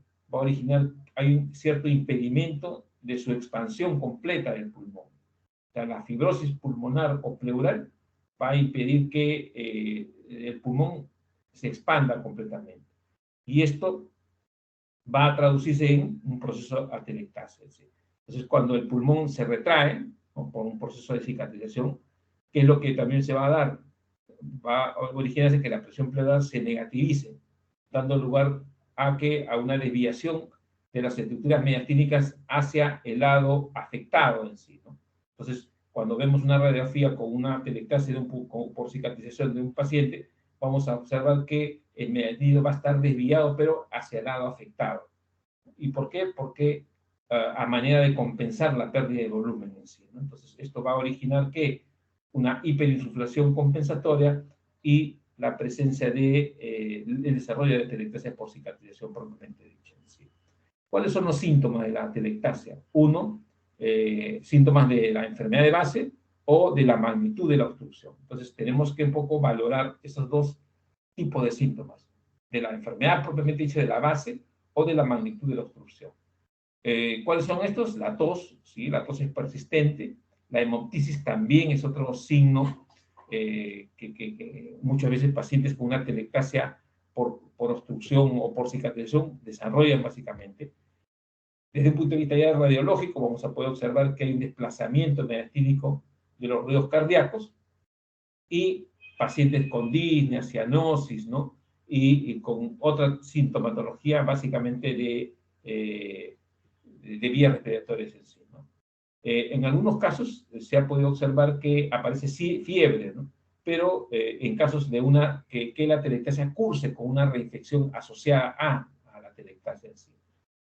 Si no hay una reinfección asociada, pacientes no presentan, digamos, fiebre en sí, ¿no?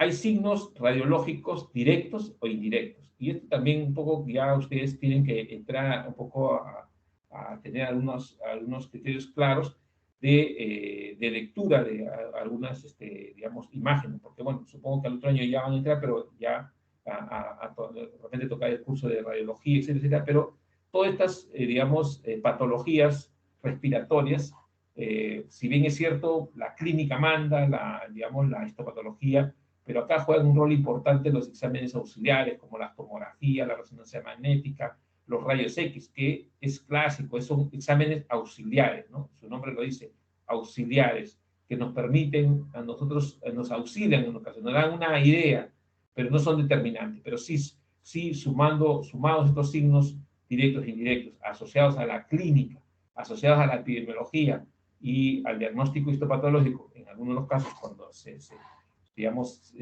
se toma una muestra y se llega, digamos, al estudio patológico, nos van a ayudar tremendamente digamos, a plantearnos un diagnóstico pues, certero. ¿Sí? Y dentro de los signos directos de la atelectasia es el desplazamiento de las fisuras interlobares en el sentido del pulmón colapsado, ¿no? O sea, la desplazamiento de fisuras es en relación al pulmón colapsado. Hay una pérdida de aireación y signos bronquiales y vasculares presentes. Y los signos indirectos, hay un desplazamiento iliar, elevación del diafragma, desplazamiento mediastínico y un estrechamiento de los espacios intercostales, eso también tienen que valorarlo después, ¿no? Y el enfisema compensador. Entonces, hay signos directos e indirectos radiológicos de la atelectasia, ¿no? Las manifestaciones clínicas giran en torno desde signos de dificultad respiratoria, que son proporcionales al grado de colapso pulmonar, ¿no? Taquipnias, taquicardia, disnea, y todos los signos y síntomas o manifestaciones clínicas, hasta cianosis, ¿no? Que pueden llevar a desarrollar un paciente con atelectasia, dependiendo del tipo y del grado digamos, de compromiso pulmonar que pueda presentar el paciente en sí. Esto es básicamente para que sepan de que el 25% de todas las infecciones en lactantes se acompañan de atelectasia. La atelectasia casi siempre se desarrollan en los niños, en los recién nacidos, ¿no? Tienden un poco a presentar la tendencia al colapso de los alvéolos pulmonares. Hay una cierta predisposición. Por eso es que el 25% de todas las infecciones lactantes se acompañan de lactancia. Y el 75% de las hospitalizaciones por asma infantil muestran un grado de atelectasia en sí. Hay guías, miren, la atelectasia, digamos, es un proceso, digamos, congénito o adquirido que cobra bastante importancia. ¿Por qué? Porque si no se hace un buen diagnóstico y no se hace un buen manejo de este tipo de atelectasias, el paciente puede llegar a fallecer. Y si es niño, con mucho más razón. Por eso hay guías clínicas de atelectasia, ¿no? Que a nivel de MINSA y de salud se trabajan en sí. Entonces, por eso es que bueno, frente a un niño, a un recién nacido, ¿no? De todas maneras, esta guía tiene que ser, pues, digamos, cuantificada para ver e identificar o tipificar si el niño es portador de atelectasia, en qué porcentaje, qué magnitud y qué tipo de atelectasia. Entonces, hay guías de la práctica clínica que nos permiten a nosotros, digamos, evaluar y validar las atelectasias neonatales o del recién nacido en sí, ¿no? Hay otro tipo de atelectasia que también ustedes van a poder observarlo en la práctica clínica y cuando estén en el hospital. Es la atelectasia postoperatoria y que se desarrolla básicamente en aquellos pacientes que han sido sometidos a intervenciones quirúrgicas, han estado anestesiados, digamos, en buen porcentaje y que básicamente después del postoperatorio, los pacientes permanecen, que diga, un buen tiempo o unas buenas horas, o inclusive de repente algunos días, digamos, en una posición, de repente, pues, boca arriba digamos, en pronación, y que muchas veces estos pacientes, pues, desarrollan atelectasia en las partes de declive, casi en el 90%. Entonces, eso tener en consideración, porque un paciente, por eso es que en las emergencias, en las UCIs o en las UCIN, los pacientes los movilizan. ¿Movilizan por qué? Por un poco para evitar, entre otras complicaciones, que el paciente desarrolle atelectasia postoperatoria, ¿no? Ahora, lo que se ha podido observar que estas atelectasias postoperatorias reducen la distensibilidad, ¿no? Y hay 3 mecanismos por los cuales después un paciente, después de operado, puede desarrollar un tipo de atelectasia, ¿no? Los mecanismos por compresión, por reabsorción o pérdida de la superficie, digamos, de aire. ¿Sí? Entonces, son 3 mecanismos por los cuales, pues, estos pacientes postoperados pueden desarrollar atelectasia pulmonar en sí. Bien, este es un poco más que toda la histología, la anatomía la histología básicamente del pulmón normal. Miren, ¿no? Los alveolos, ¿no? Con aireación, los sacos alveolares, ¿no? Gran cantidad, esto es normalmente con la presencia de, digamos, vasos sanguíneos que forman parte del torrente sanguíneo y que veíamos de que muchas veces este tipo de patologías pueden producirse por alteraciones morfológicas o por problemas vasculares. Por eso es que tanto digamos, el componente vascular como el componente, digamos, de las estructuras de los alveolos y de los bronquios, etcétera, juegan un rol importante en el desarrollo de este tipo digamos, de patologías en sí. Bueno, este es un alveolos comunes, corrientes, normales, con cierta distensibilidad, ¿no? La luz alveolar con presencia de aire, tienen, digamos, estructuras homogéneas, a diferencia de un pulmón con atelectasia, ¿no? Hay un colapso de los alveolos, prácticamente un colapso, y este colapso, ¿qué es lo que va a originar? Va a originar una alteración marcada de todos los elementos celulares que forman parte de la estructura histológica de los alveolos en sí, ¿no? Produciendo toda una alteración de las interleuquinas, de los, digamos, sustancias surfactantes, de las estructuras celulares como los macrófagos, las células linfocíticas, etcétera, etcétera. Entonces, cuando hay un proceso de atelectasia, no solamente hay una alteración de la arquitectura alveolar, sino hay una alteración no solamente de la arquitectura alveolar, sino también de las estructuras que dan funcionabilidad a los alveolos en sí. Por eso es que es importante, ¿no? Comprender o entender no solamente el proceso, digamos, de alteración morfológica, sino el proceso fisiopatológico que se da cuando se produce este tipo de enfermedades en sí. Bueno, esta tiene una traducción, sí, también radiológica, de la atelectasia. Casi siempre tienden un poco del lóbulo superior izquierdo, siempre tienden un poco a ser la zona predilecta del desarrollo de la atelectasia, ¿no? Tiene cierta, unos dicen porque el lóbulo superior izquierdo tiene esa zona, es una zona más oxigenada, hay una tendencia más a la oxigenación, y por eso es que muchas veces hay cierta predilección por esa zona para desarrollar el tipo de atelectasia, ¿sí, no? Y, lógicamente, tiene una traducción histológica o histopatológica de la atelectasia, ¿no? Es un parénquima pulmonar, lógicamente, ¿no? En la cual, pues, son alvéolos, pero prácticamente están colapsados, ¿no? Casi la luz alveolar está colapsada, básicamente, ¿no? Está colapsada. Entonces, esta es una traducción histopatológica de una atelectasia. Hay una disminución de la luz alveolar, ¿no? Con colapso de las mismas, ¿no?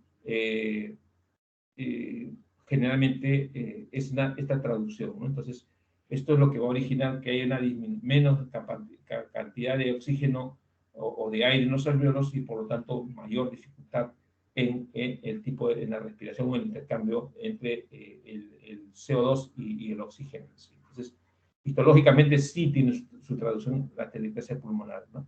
Un colapso de luz alveolar con disminución de los espacios, y en muchos de los casos hay un ligero engrosamiento de los tabiques intraalveolares, básicamente, ¿no? Entonces, con una distensión de los bronquiolos, propiamente dicho. ¿Sí? Bien, esa es básicamente la primera parte de lo que corresponde a lo que es infecciones respiratorias agudas de las vías superiores, carcinoma nasofaríngeo, tumores laringeos y atelectasia en sí. Bien, delegada, ¿me escuchas? Sí, le escucho, doctor. ¿Cómo hacemos? ¿Hasta acá nomás nos quedamos o el día de mañana? Porque el siguiente tema que tocaría desarrollar son neumopatías de tipo obstructivas. Son 4:42. Sí, doctor, las prácticas empiezan a las 5:10. Ajá, Ya. 5:10, hasta Bien. las 5:10 son las teorías. Las prácticas suelen comenzar a las 5:30 de algunos grupos y otros antes. Bien. Si desea, doctor, lo podemos continuar mañana o lo termina ahora, o es mucho todavía, doctor, lo que tiene que exponer. Sí, no, o sea, ahorita hemos terminado la primera teoría, o sea, la siguiente teoría es neumopatías de tipo obstructivas, que también es regular, ¿sí? Entonces, yo creo que lo vamos a dejar para mañana, donde vamos a hacer neumopatías obstructivas, ¿ya? Y también neumopatías de tipo restrictivas. Mañana miércoles hacemos eso, el miércoles, el jueves, hacemos infecciones pulmonares, y el día lunes, tumores de pulmón con tumores pleurales. Y ahí terminamos todas las teorías que me corresponden desarrollar. Mejor vamos a quedar así, ¿sí? ¿Está bien? Sí, doctor, está bien. Sí, Ya, perfecto. perfecto. Entonces, no sé si hay alguna pregunta, un comentario, algo que no quedó claro. En todo caso, si todo está claro, bien, por el día de hoy no vamos a quedar ahí. Voy a pasar listo un ratito, no se vayan. Doctor, por favor, cuando ¿Sí? descargue la lista, puede enviar a mi correo o por WhatsApp, doctor, me lo puede enviar, por favor. Ya. Perfecto. Por favor. Muchas gracias. Ya.